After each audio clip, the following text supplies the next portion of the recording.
Olá, chegou a hora de você ficar muito mais informado. Confira os destaques desta edição. Risco de epidemia de dengue em Taubaté deixa moradores da cidade em alerta. Ministro da Indústria e Comércio Exterior fala com a Novo Tempo sobre o futuro industrial do Vale do Paraíba. Rombo na Previdência chega a quase 150 bilhões de reais. Dívidas públicas podem ultrapassar 3 trilhões de reais até o final do ano. Aulas de circo ajudam no tratamento de crianças autistas. E veja também. Muita gente tem preconceito com relação ao uso das plantas, o efeito curativo das plantas, e outras são tão adeptas que querem cultivar. Hoje nós estamos recebendo o engenheiro agrônomo Marcos Furlan, ele é autor do livro Cultivo de Plantas Medicinais e vai refletir conosco sobre esse tema, não só quanto à eficácia, mas também com relação à possibilidade de você ter uma plantação de remédios, naturais na sua casa. Você confere essas e outras informações no Repórter Setorial que começa agora.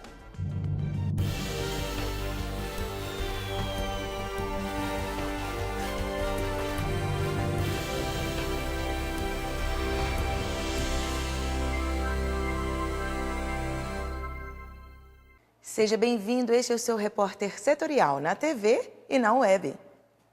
Taubaté está com risco de epidemia de dengue. A conclusão foi tirada da análise de densidade larvária que apontou o nível de infestação do mosquito de 4,9 pontos. Segundo o Ministério da Saúde, o índice considerado ideal é de 1 ou menos. 2017 promete ser mais um ano de guerra no combate do mosquito Aedes aegypti. E a cidade de Taubaté corre risco de nova epidemia. Segundo a veterinária do CAS, Daniela Bittencourt, o aumento da densidade larvária ocorreu devido ao frequente volume de chuvas. Nós encontramos larvas em todas as áreas da cidade e apesar de ter havido um aumento na quantidade de larvas, esse índice de Breton foi um pouquinho maior do que o registrado em janeiro do ano passado, esse aumento é plenamente justificável pelo aumento da chuva, da pluviosidade, que esse ano tem chovido bastante. Então era até esperado realmente que tivesse bastante larvas. Segundo a veterinária, o morador pode ser penalizado com multas que variam de R$ 200 a R$ 800, de acordo com o número de criadouros encontrados em seu imóvel. Aqui no município de Taubaté tem uma lei municipal que permite a penalização, a aplicação de notificação seguida de um auto de infração quando é encontrado o criadouro. Porém, essa pessoa só vai ser autuada se ela não cumprir com a notificação. A notificação vem primeiro e ela tem um prazo para eliminar aquele criadouro. Se no retorno desse prazo esse criadouro não for eliminado, aí sim há a notificação, há o auto de infração. Daniela comenta que apesar de não haver nenhum caso de febre amarela registrada no município, cuidados estão sendo tomados como forma de precaução. Nós estamos alerta a todas as pessoas que viajaram para locais onde está havendo transmissão, com o agravante que, como o vírus da febre amarela também pode ser transmitido pelo Aedes aegypti e o resultado dessa avaliação feita agora em janeiro nos mostra que nós temos Aedes aegypti em todas as regiões da cidade, nos deixa mais em alerta, preparados para qualquer caso suspeito que seja bloqueado e eliminado quanto antes.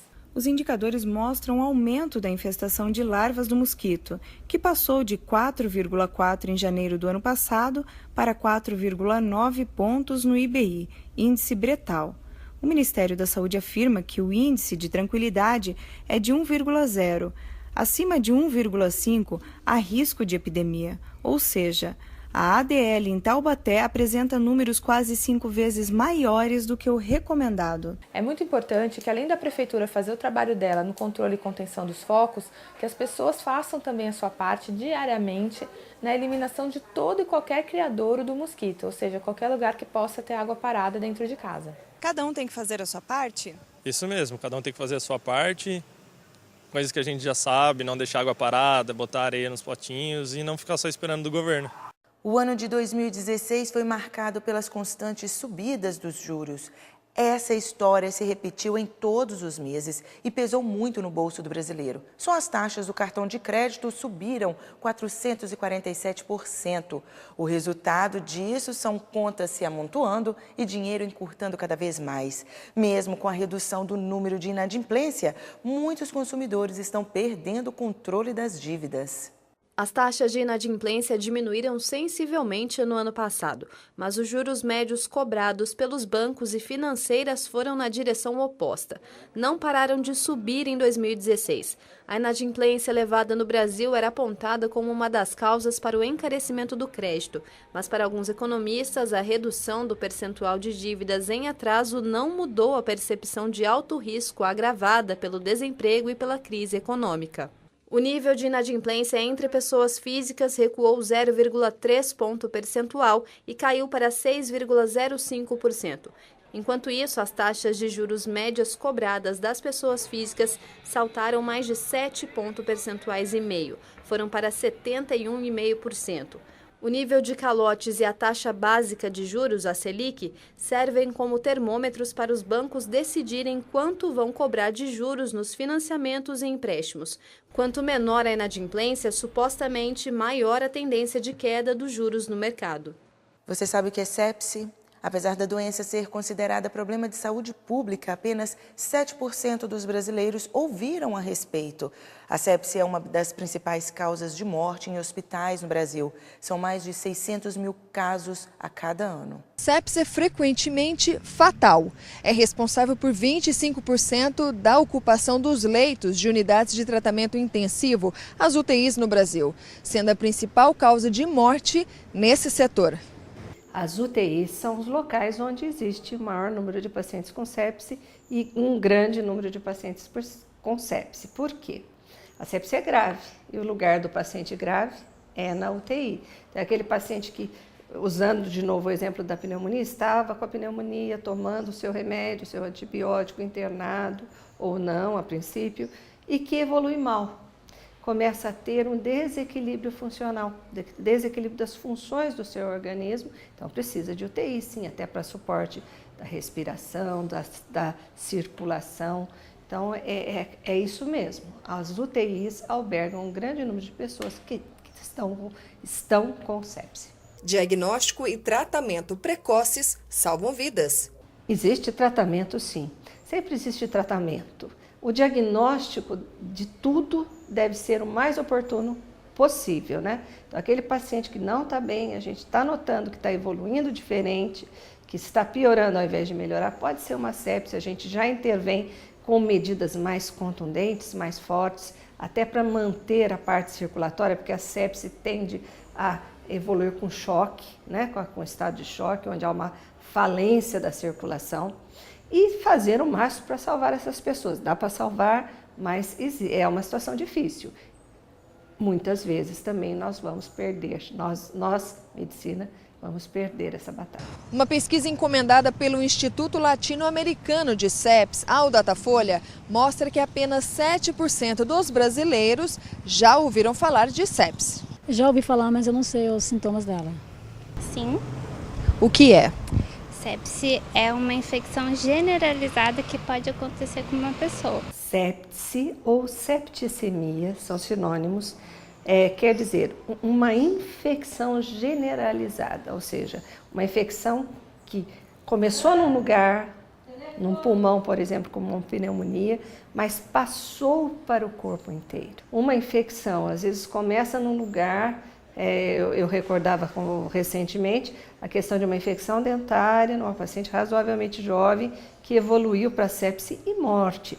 Então, quando você tem uma infecção, procure logo uma solução. E a solução sempre é o profissional de saúde, o médico, para fazer o seu tratamento adequado. E siga direitinho o tratamento, aceite direitinho o tratamento para que haja um sucesso enquanto a infecção está localizada. A má utilização que o usuário faz do antibiótico pode ser um agravante? Que hoje a gente não vê mais, graças à necessidade do receituário controlado para antibiótico, é o uso abusivo antes de uma internação. Que eu cheguei a acompanhar um caso uma vez, lembro perfeitamente, de uma criança que a mãe havia dado N remédios da classe dos antibióticos antes da criança chegar no hospital com pneumonia. A situação era tão grave dessa criança que todos os médicos do andar, inclusive eu, nos cotizamos para tratar essa criança. A criança tinha médico do lado 24 horas por dia, usamos os melhores antibióticos e infelizmente essa criança veio a falecer por sepse, por choque.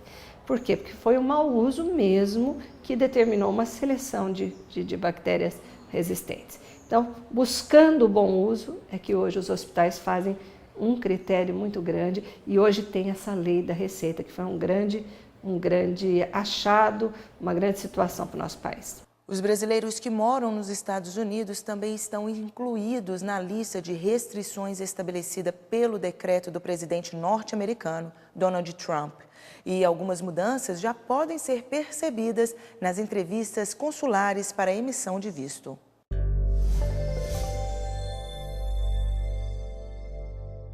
Amigos brasileiros gostam muito de tirar partido das situações para fazer anedotas. E muitos já estão dizendo que Donald Trump e Mickey Pence, presidente e vice dos Estados Unidos, fazem uma dupla na Casa Branca que nem o Walt Disney foi capaz de conceber em seus desenhos animados.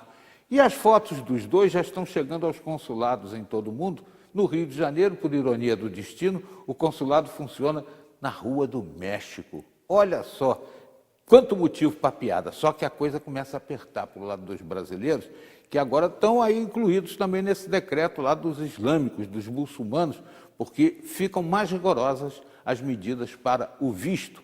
As entrevistas que não eram exigidas passam a ser, e aquele sonho de acabar o visto que foi lançado por Obama foi por água abaixo.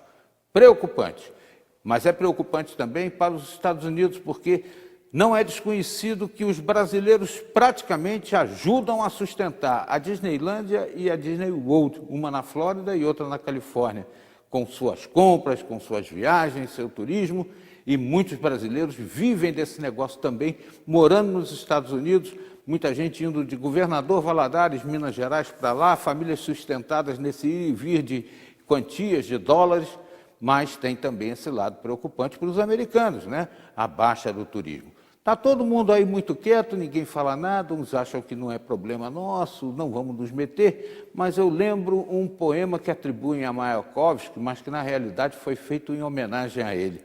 Na primeira noite, foram lá e arrancaram as flores dos nossos jardins e não dissemos nada. Na segunda, pisotearam e mataram o nosso cachorro. Na terceira, garrotearam e tiraram nossa voz. E como nunca dissemos nada, agora muito menos podemos dizer.